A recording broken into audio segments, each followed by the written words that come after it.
I've got a big investigative story dropping tonight. It's actually a follow-up to an investigation I did more than a year ago. Two moms in Falmouth who accused their child care owner, the one that they send their kids to, of giving kids melatonin gummies at nap time without telling the parents.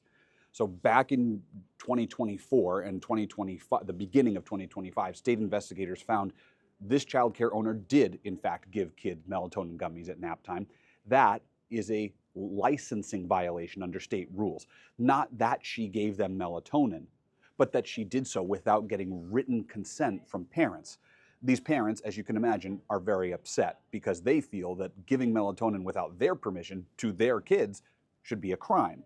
It's not in the state of Maine, but it is in New Hampshire and several other states where people have been criminally charged at child care facilities for doing this very thing. The owner, in this case, appealed these findings. The state actually overturned some of the findings when they had initially called these kids victims of abuse or neglect. As you can imagine, that's leaving these parents very, very confused. And that appeal by the owner did something interesting. It blocked the documents that describe what happened from going up on Maine Department of Health and Human Services' own transparency website called Child Care Choices ME.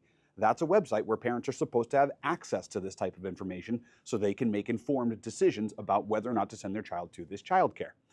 Now, DHHS says this policy is to protect due process for somebody who might be accused, in this case, the owner. The owner eventually, a year later, dropped her appeal.